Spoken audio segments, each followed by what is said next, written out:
Hey Bills Mafia, welcome back to the channel.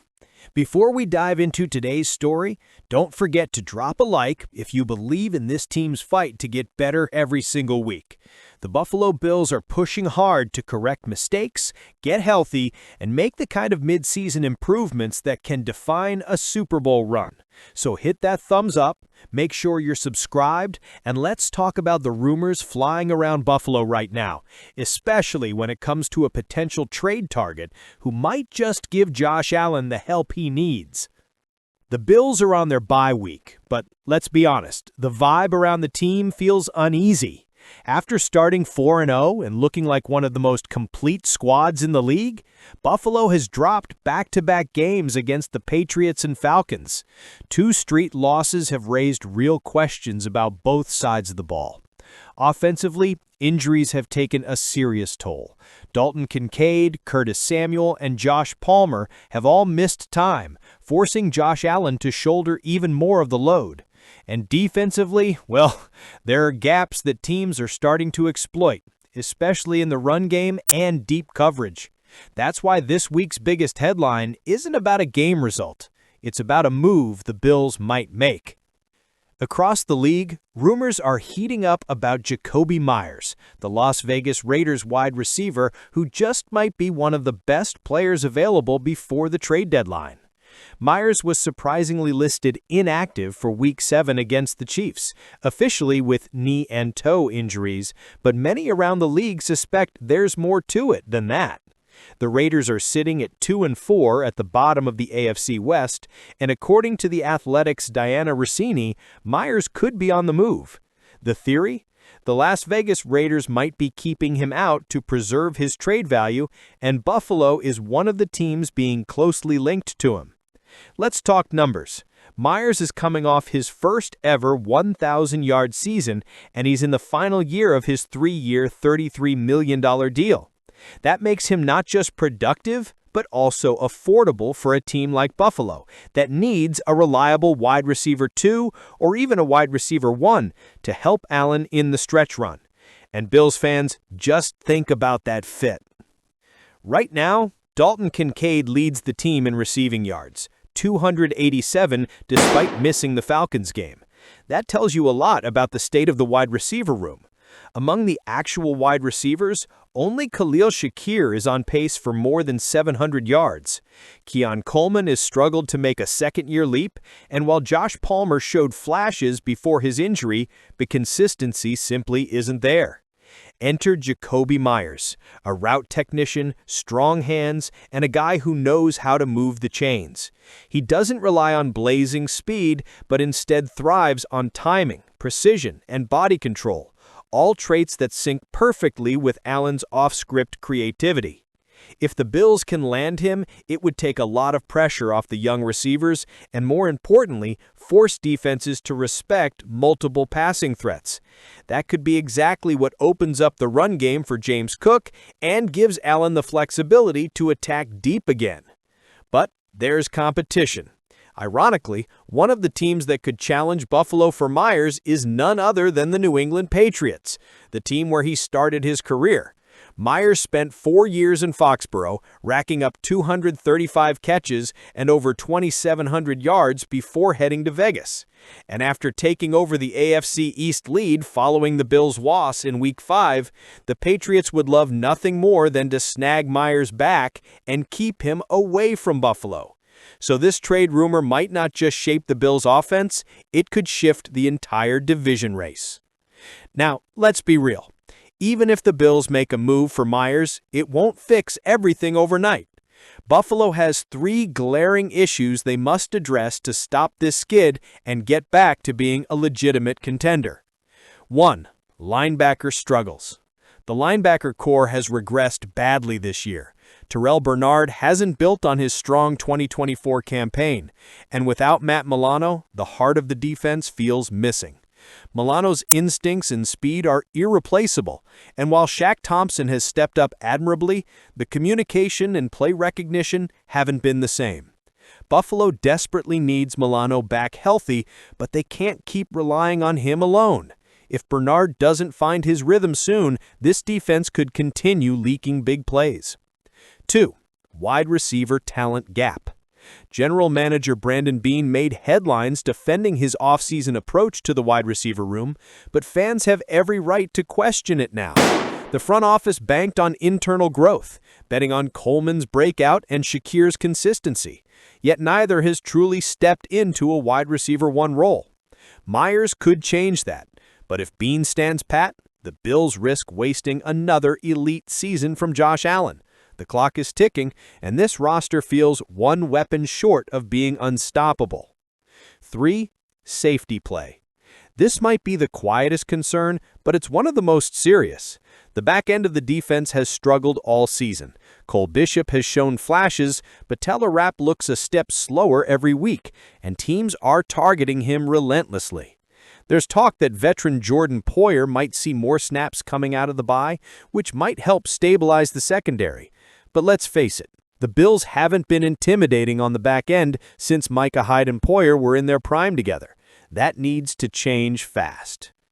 This team still has all the ingredients to be a Super Bowl contender: an MVP-caliber quarterback, a solid O-line, a creative coaching staff, and a locker room that believes in each other. But right now, the pieces aren't clicking. 2 straight losses exposed flaws that can't be ignored, from play calling to execution to depth issues. The bye week is the perfect time to hit reset, get healthy, and maybe, just maybe, pull the trigger on a trade that could reignite the offense.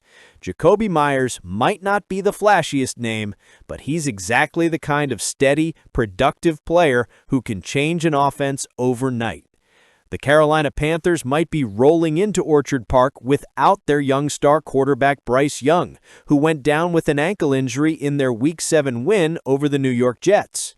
The injury happened late in the third quarter when a Jets defender accidentally stepped on Young's ankle, twisting it awkwardly.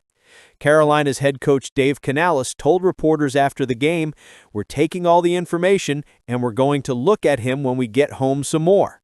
So we're going to see where we're at."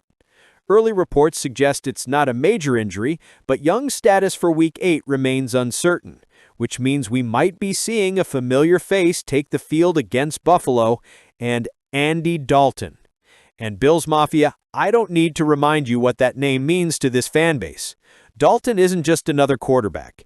He's the guy who, back in 2017, threw that unforgettable touchdown pass to Tyler Boyd, the one that knocked the Ravens out of the playoffs and sent our Bills to the postseason for 18 long years. That single play changed the course of Buffalo football forever. So yes, if Andy Dalton starts next week against us, it'll be a reunion of sorts, one filled with gratitude, nostalgia, and of course, competition. Now let's talk football. The Bills' defense has had some struggles lately, giving up 233 or more passing yards in each of the last 2 games. That's not ideal heading into a matchup against a veteran like Dalton, who's seen just about every defensive look you can throw at him. Dalton's career numbers against Buffalo are interesting. He's faced the Bills 6 times, holding a 4-2 record overall. But under Sean McDermott's era, the record is split. 1 win, 1 loss. His last matchup came in 2019 as a member of the Cincinnati Bengals, a 21-17 victory for Buffalo. Since then, Dalton's bounced around the league, with stops in Dallas, Chicago, New Orleans, and now Carolina. He might not be a superstar anymore, but make no mistake, the man knows how to run an offense, protect the ball, and find holes in a defense if you give him time in the pocket. And that's where Buffalo has to be sharp. The Bills' pass rush, led by Greg Rousseau and A.J. Epinesa, will need to get home early and often. Without constant pressure, Dalton could pick apart Buffalo's secondary, especially considering how banged up that group has been this year. If Bryce Young somehow manages to play, that changes everything. The 2023 #1 overall pick has quietly been turning things around for the Panthers, helping them to 3 straight wins. So far this season, Young's completed 61.8% of his passes, throwing for 1,150 yards, 10 touchdowns, and 5 interceptions. He's still developing, but what stands out most about Young is his poise. He's been learning how to extend plays, take what defenses give him, and build chemistry with his playmakers like Adam Thielen and Jonathan Mingo. However, His lack of mobility on a bad ankle could limit what the Panthers can do offensively, and that's where the Bills could take advantage. If he's not 100%, Carolina might prefer to go with Dalton, who brings experience, quick decision-making, and that steady veteran presence that can keep an offense afloat on the road in a hostile environment like Highmark Stadium. For the Bills, this game is about getting back on track. After 2 frustrating losses, this Week 8 matchup is a must-win, not just for the standings, but for confidence. The team started 4-0, but those recent setbacks against the Patriots and Falcons have left fans with plenty of questions. Is the defense losing its edge? Can the offense stay consistent without all its injured weapons? And how will Josh Allen and this team respond after the bye? Facing either Dalton or a hobbled Bryce Young could be exactly what Buffalo needs, a chance to reset, dominate, and remind the league why this squad was considered a top Super Bowl contender just a few weeks ago. Let's be honest, Bills Mafia. If Andy Dalton takes the field on Sunday, there's going to be a wave of emotion across the fan base. This is the man who helped end the drought. There's a reason Buffalo fans flooded his charity foundation with donations back in 2017, nearly $450,000 worth, as a collective thank you for giving us that playoff berth. But as much as we all respect Dalton, this is business, and when he lines up under center in a different uniform, nostalgia goes out the window. The Bills can't afford to underestimate him or the Panthers, especially not after 2 straight losses. The Bills' defense has to tighten up, Josh Allen has to keep spreading the ball, and the coaching staff needs to come out of the bye week with a sharper game plan. All right, Bills Mafia, your turn. What do you think? Should the Bills go all in on Jakobi Meyers before the trade deadline? Or should they focus on getting healthy and trusting the guys already in the building? Personally, I think the Bills can't afford to stand still. This season feels like Super Bowl or bust, and we've seen too many almost seasons in the Josh Allen era. A move like this could be the spark that changes everything. Drop your thoughts in the comments. I'll be reading every single one. And don't forget to like this video, subscribe to the channel, and hit that notification bell so you don't miss any breaking Bills news. This is Buffalo Beat News, where we bring the energy of Bills Mafia straight to your screen. Let's keep believing, keep pushing, and keep chasing that Lombardi. Go Bills!